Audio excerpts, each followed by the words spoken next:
नमस्कार, good morning, आदाब, सत श्री अकाल। आप जुड़ चुके हैं दैनिक शिव टाइम से। मैं रश्मि शर्मा।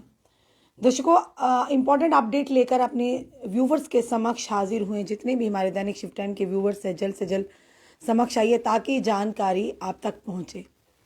और जिस तरह से आपने देखा कि कैप्शन पढ़ ही लिया होगा कि जो मैरिजेस, जो शादियां, जिस तरह से आप जानते हैं शादियों का सीज़न शुरू हो चुका है। न्यू गाइडलाइंस जो आ जाती हैं, जिस तरह से हर मंडे हम न्यू गाइडलाइंस अपने व्यूवर्स के समक्ष रखते हैं। और वो न्यू गाइडलाइंस क्या होंगी, कैप्शन आपने पढ़ ही लिया होगा। New guidelines for marriage functions only 25%। अब क्या, कहाँ कहाँ 25% और क्या क्या टाइमिंग होगा, वो भी हम अपनी जनता के समक्ष रखेंगे। और सबसे बड़ी बात ये कहना चाहेंगे, क्या ये रिस्ट्रिक्शंस सिर्फ आम जनता के लिए हैं? क्या ये रिस्ट्रिक्शंस पॉलिटिकल सियासी रैलीज में नहीं होंगी? क्या ये रिस्ट्रिक्शंस किसी ब्यूरोक्रेट्स के घर की शादी होगी वहाँ पर होंगी? क्या ये रिस्ट्रिक्शन कोई फंक्शंस होगा अगर नेता का, क्या ये रिस्ट्रिक्शंस वहाँ भी लागू होती हैं या नहीं होती? इसके बारे में भी अपने व्यूवर्स के साथ हम बात ज़रूर करेंगे। तो अपने कमेंट्स, अपने सुझाव ज़रूर कमेंट बॉक्स में रखिए। चलिए शुरू करते, बताते हैं आपको कि जो नई गाइडलाइंस आती हैं, जिस तरह से आप जानते हैं, एज पर जो शादियों का सीज़न शुरू हो जाता है तो मोस्टली देखने को मिलता है आपको ऐसी गाइडलाइंस ज़रूर एडमिनिस्ट्रेशन की ओर से आएंगी। हाँ, जब यानी कि जो सियासत जब गरमाती है तब ऐसी शायद गाइडलाइंस ना इशू हों, पर हाँ, जब शादियों का सीज़न आता है तो ऐसी गाइडलाइंस एडमिनिस्ट्रेशन की ओर से ज़रूर आती हैं कि 25 बंदे, क्या कोई शादी हो या किसी की फ्यूनरल में जाना हो तो 25 बंदे अलाउड हैं।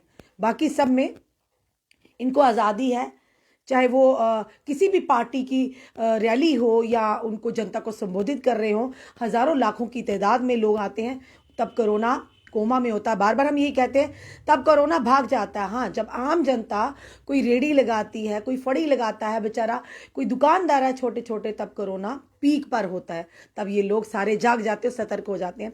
चलिए बताते हैं आपको। सबसे पहले फिर बात भी करेंगे, बताना चाहेंगे जो नई गाइडलाइंस आई हैं कि जितने भी इंडोर आउटडोर गैदरिंग जो है वो अब रिस्ट्रिक्टेड कर दी गई है। 25 यानी कि 25 लोगों के लिए शादी ब्याह हो, आप 25 लोगों को बुला सकते हैं।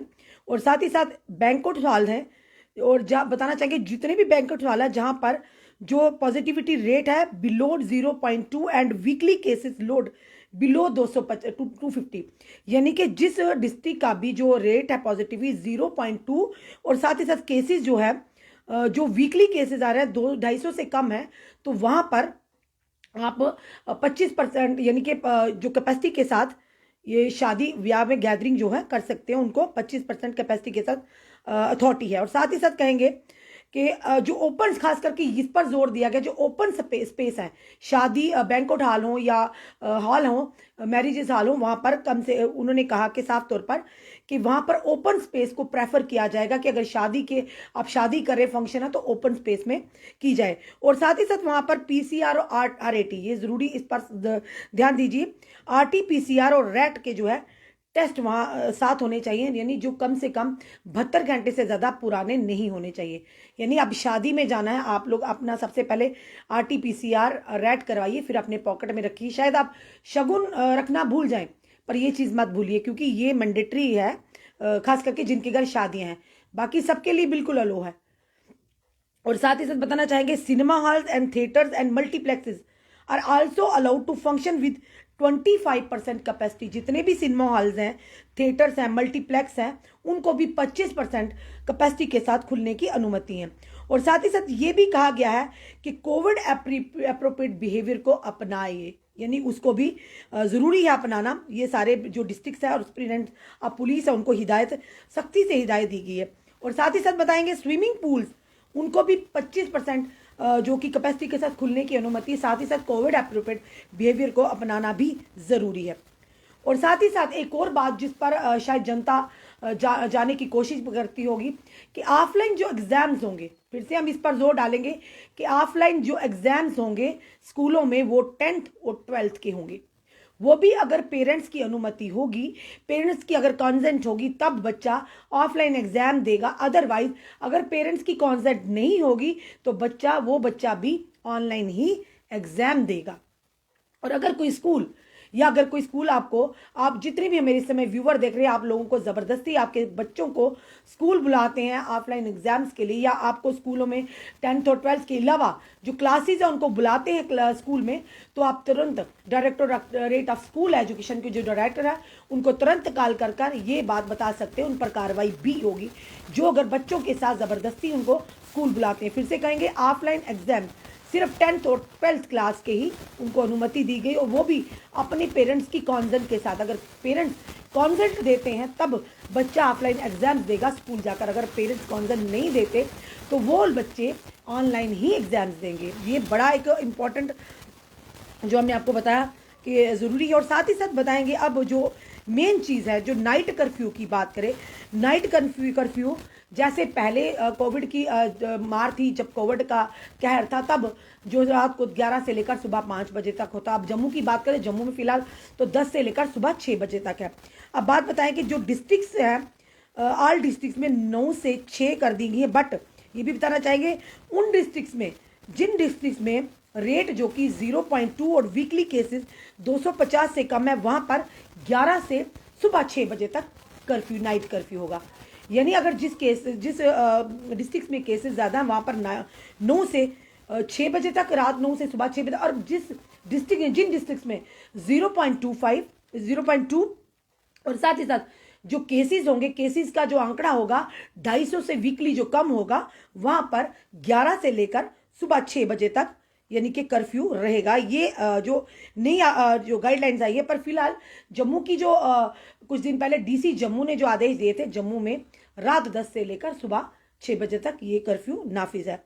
और साथ ही साथ बताना चाहेंगे जितने भी डिप्टी कमिश्नर्स हैं उनको भी ये हिदायत दी गई है। और साथ ही साथ कहेंगे कि जो दुकानदार हैं, यानी कि जिस डिस्ट्रिक्ट में 9 से 6 बजे तक जो कर्फ्यू लगेगा, वो खुद सोचिए जो लोग 7 बजे रेहड़ी फड़ी खोलते हैं वो कितनी कमाई कर लेंगे, सबसे बड़ी बात है।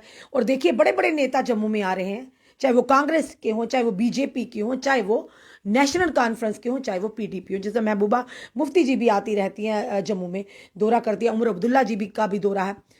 पर जिस तरह से आपने देखा वीडियो काफ़ी वायरल हो रहा है कि जो उड़ी में रविंदर रैना भारतीय जनता पार्टी के प्रदेश अध्यक्ष किस तरह से घटक डांस जो कर रहे हैं उसमें फेस्टिवल में भागे लिए हुआ है, पर वहाँ पर भी क्या ये चीज़ें RT-PCR रैट की रिपोर्ट्स मांगी जाती हैं, क्या वहाँ पर कोरोना नहीं होता? ये बड़ा सवाल बार बार हम करते हैं अपनी एडमिनिस्ट्रेशन से भी, क्यों गरीब इंसान के लिए ही कोरोना आता है, क्यों गरीब इंसान पर ही रिस्ट्रिक्शंस इम्पोज होती हैं। हाँ, किसी रेहड़ी वाले ने अगर 5 मिनट ऊपर लगा लिया, 5 मिनट उसने ऊपर रेहड़ी लगा ली, तो पुलिस भी आती वहाँ पर और उनको कार्रवाई होती, जुर्माना होता भारी भरकम। शायद उसने बेचारे ने दिहाड़ी में इतने पैसे नहीं कमाए हो, पर हाँ जब बड़ी बड़ी रैलीज हो, चाहे वो रविंदर रैना की हो, चाहे वो उमर अब्दुल्ला की, फारूक अब्दुल्ला की हो, चाहे वो गुलाम अहमद मीर साहब की हो, चाहे PDP की महबूबा मुफ्ती की हो, समझ नहीं आती उस समय ये गाइडलाइंस कहाँ जाती हैं।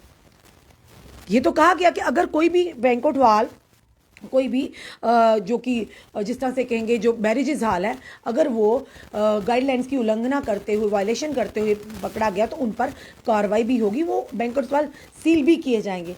तो क्या बड़े बड़े सियासी लोगों की जहाँ पर मीटिंग्स होती हैं, जहाँ पर उनकी रैलीज होती हैं, उन हॉल्स को या उन दफ्तरों को सील किया जाएगा अगर वो लोग भी वायलेशन करेंगे इन गाइडलाइंस की? सवाल ये, तो क्यों ऐसी गाइडलाइंस निकालते हैं? गाइडलाइंस निकालनी है तो हर एक के लिए बराबर होनी चाहिए, चाहे वो अमीर हो, चाहे वो गरीब हो, चाहे वो छोटा व्यापारी हो, चाहे वो ब्यूरोक्रेट्स हो, पर बिल्कुल भी नहीं, क्योंकि बार बार हम अपनी जनता के समक्ष ही, अपने व्यूवर के समक्ष ही सच लेकर आते हैं कि गाइडलाइंस और रिस्ट्रिक्शन सिर्फ उन गरीब लोगों के लिए जिन्होंने जिनके घर में फिलहाल शादियां जुड़ी हैं, जिन बेचारों ने पता नहीं पाई पाई जोड़कर अपने बच्चों की शादियों का सपना देखा है। अगर उनके घर में 100 मेहमान आए तो वहाँ 25 ही आएंगे, और किस किस को मना करेंगे, किस किस को नाराज़गी का किस किस के सामने सामना करना पड़ेगा। ये तो विडंबना की बात और दुविधा तो उन लोगों के सामने खड़ी कर दी आप लोगों ने कि अगर 10, और साथ ही साथ रिस्ट्रिक्शंस भी जम्मू में 10 से 6 बजे तक, उसे पहले पहले निपटा कर ख़त्म करना है शादी का काम।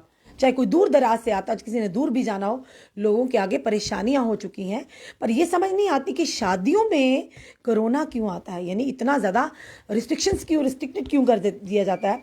कि शादी जब भी होती है तब ये गाइडलाइंस आती है, और गाइडलाइन में स्पेशली मेंशन किया जाता है शादी फंक्शंस के लिए, मैरिज फंक्शंस के लिए, मैरिज हॉल्स के लिए, बैंक्वेट हॉल्स के लिए स्पेशली मेंशन किया जाता है कि बिल्कुल भी नहीं अलो है, 25% से बंदे ज़्यादा नहीं होने चाहिए, लोग नहीं होने चाहिए, चाहे उनका नुकसान होता तो होने दीजिए।